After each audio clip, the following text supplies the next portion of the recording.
Welcome to the Business Leader Spotlight. The Business Leader Spotlight is bringing attention to those in our community making a difference in business. It is also an opportunity to identify the skills they have learned and applied to get where they are.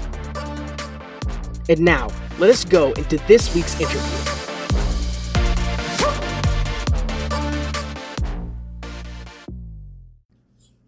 Welcome to this week's edition of the Business Leader Spotlight. I'm your host, Marcus Butler, and this week I'm taking a little different turn because I've received a few questions over the last few weeks, and I wanted to answer them and share them with everybody because I think if somebody's asked this question, I think there are multiple people that may have that question as well. And this week's question is coming in and it says, how do you assist managers in transitioning from a micromanager to a leading manager? I have seen a lot of managers that were excellent as team members and have difficulty letting go of being involved in the day-to-day operations of the team's projects and shifting their focus on developing the team and leading the team. I think this is a great question, especially now. Right now, there's a lot of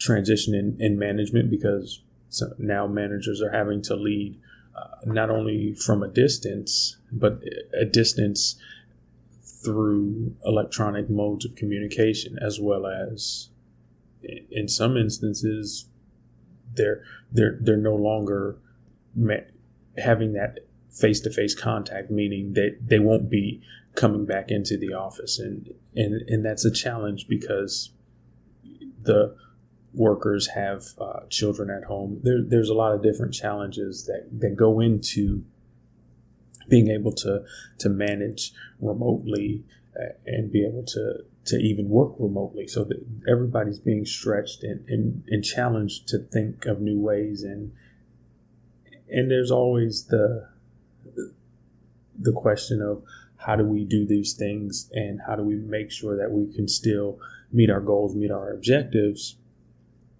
in these new fashions. So the other piece is that in different articles I've read and different emails that I've been a part of and changed, micromanagement has been a question that has been asked more and more frequently. So I wanted to share some of the different things that I think about when I think of micromanagement and maybe to offer some of my advice, maybe offer some different perspectives to help out with this concept of micromanagement. The first thing I wanted to do was share on my screen this chart. I think it's pretty handy because it allows you to see the difference between a micromanager, effective manager, and someone not really acting as a manager. So, we have the left and right, the ditch on both sides, and then in the center there is the road that we want to be on. Micromanagers they basically are in the details of everything that their team is doing. It's not just, okay, well, I've delegated or I've assigned this task for you to do, or this is a part of your work product, but they're in there saying, well, you should do the work this way and do it this, so on and so forth. Where the effective manager, they want to know, okay, I've assigned this task, I've delegated this task, and they want to know, hey, what the performance is on that task or the goals for the team. And somebody that's not really being a manager, they don't do anything unless they're requested by someone above them to do that. So there's this difference of how a micromanager works versus how an effective manager works, if I can use that phrase.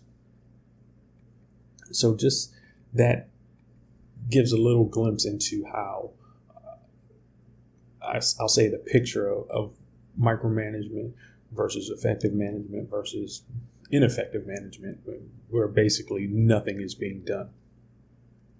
So from there, when you ask this question or when you see this question, for me, I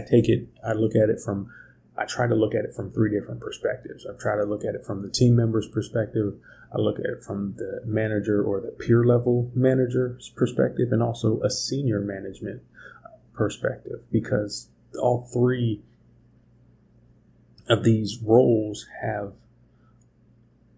a perspective on what's being done and what should be done.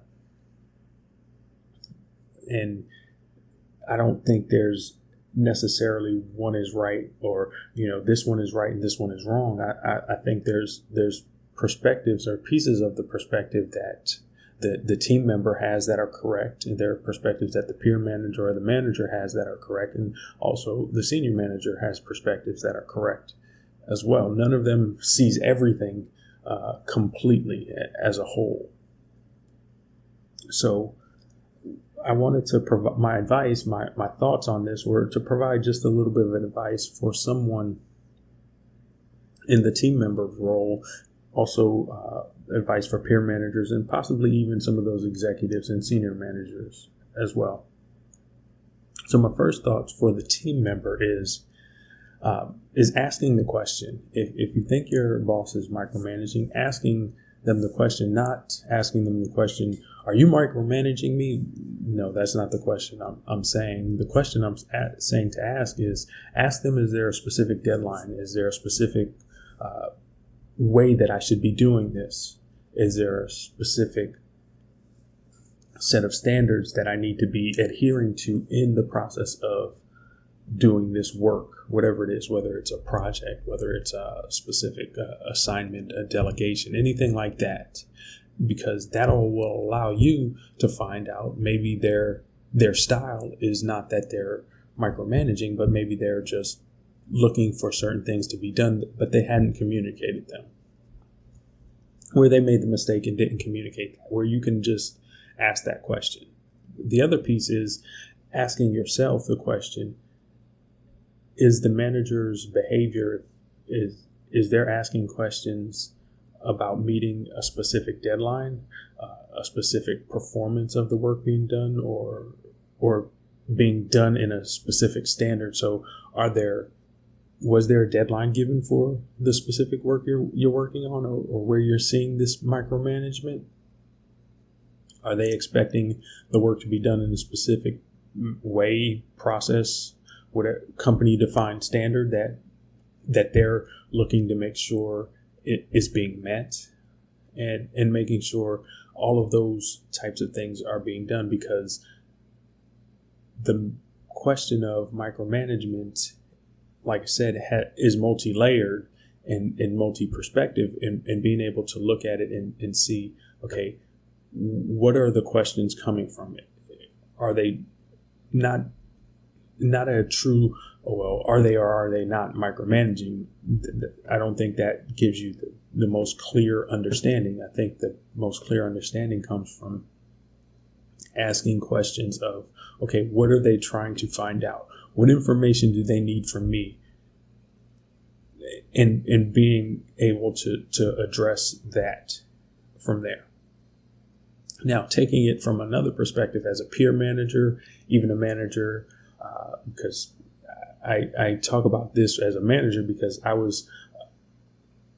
say some people in my life have said, hey, you are micromanaging me. So it's one of those things where you have to take an honest look at yourself and see where maybe how you're coming across, or how you're doing something may appear as micromanagement. Doesn't have necessarily say that it is, but it allowed me to look back at myself and say, how could I do this differently? How can I do this more effectively and even better as I progress and as I learn? So when you're in the process of assigning work to your team, or they're working on something, give them a deadline. Give them any specific, these things have to be met as a part of this assignment, or as a part of this delegation. These things have to be done. Okay, I need it by date X.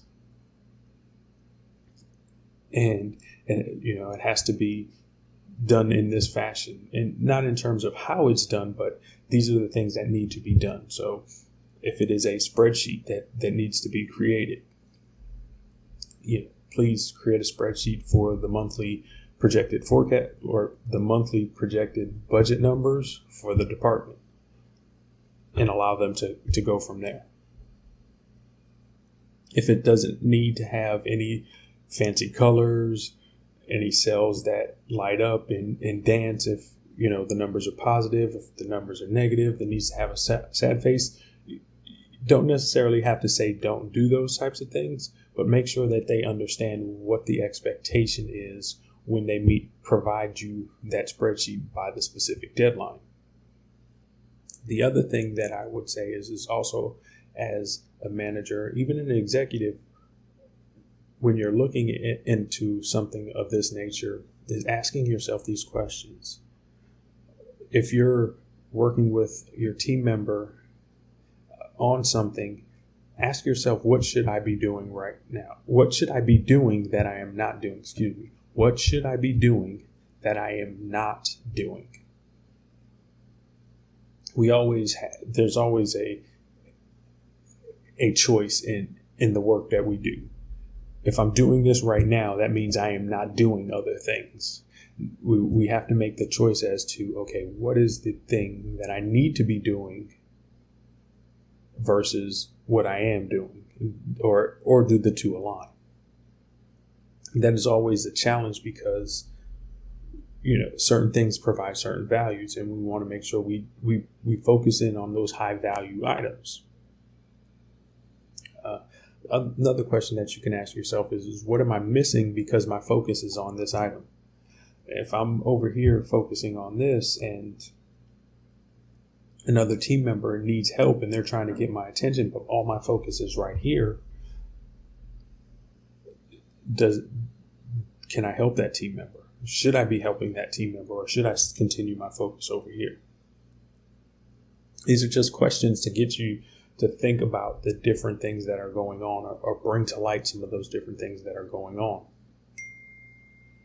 The other question, final question is there someone who is 80% as good, or 80% of me that can do this? So if I'm doing some work right now, or I'm working on something, or I'm helping another team member do something, is there somebody that's 80% of me? So they have 80% of the skills that you have, that I have, that could fill in for me.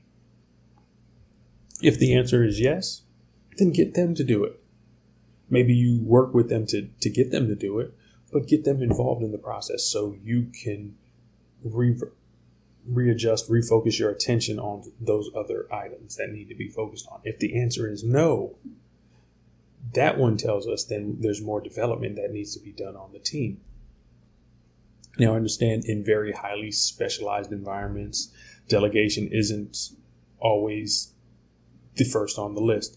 But in many of the environments that we work in, there are a lot of things that we can delegate to our team members, to other people that can do the work as effectively as we do, and help us further develop our team. That way we can develop that bench where we focus in on this depth of competence. What I mean by depth of competence, I'm talking about this competence doesn't get to us, so to speak. We want to be able to put our team members, our teams in position where when opportunities come up, we've geared them towards, we've made them more valuable in terms of their skills in doing the job. We've allowed them to learn and to develop and to think new ways, because that thinking, that delegation is going to allow them to grow and be able to identify things that we wouldn't see necessarily, because they're on the front lines. They see certain things and they can work from there. So all in all, I think this question is a great question. At the same time, we want to make sure that we understand, okay, what is micromanagement and effective management? And in micromanagement, it limits our growth as an organization. It limits our growth in all of our endeavors. But we don't want to just label something or throw that word out there, because because ineffective management has become so prevalent that any move towards effective management becomes labeled as micromanagement. So we want to be very conscious and very mindful of how we state that. So hopefully I was able to offer a direct answer to the question asked, as well as provide a little bit of insight and guidance on how to deal with that and be able to think through the process, because giving a direct answer of saying, hey, just follow steps 1, 2, and 3 will provide you the transition from a micromanager to a leading manager, and then everything will be a-okay. I don't think that's the process. I think the process happens by asking the right questions and doing the difficult work of wrestling through the answers and making the changes from there. So I want to thank you for joining me this week on this edition of the Business Leader Spotlight. Thank you. Thank you for watching this week's video. I hope you were able to find one thing you can begin to apply to your life today. I would appreciate it if you would like, comment, and subscribe. Also, if you have any feedback, leave it in the comments below. Let us know if you know of any great guests to be on the spotlight. I look forward to your questions and your comments. Thanks again for watching.